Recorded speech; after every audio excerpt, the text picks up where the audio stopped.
இது என்ன பெரும் தொல்லையாக இருக்குது இந்த வீட்டில். இது நான் என்ன பண்ணாலும் அப்படியே பண்ணுது. நான் பார்த்தா பார்க்குது, நான் புருவத்தை தூக்கினா அதுவும் தூக்குது, நான் முகத்தை நிமித்தி பார்த்தா அதுவும் பார்க்குது.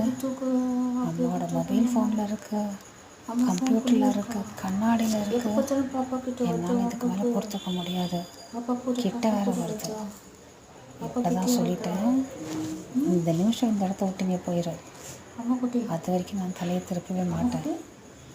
இனிமேல் இந்த பக்கம் உன்னை பார்த்தேன் அவ்வளோதான். நான் 10 தான் எண்ணுவேன்.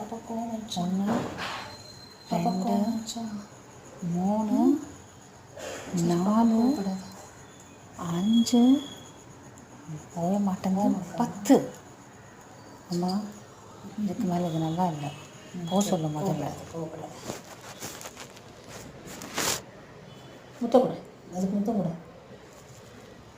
கொடுக்க மாட்டியா?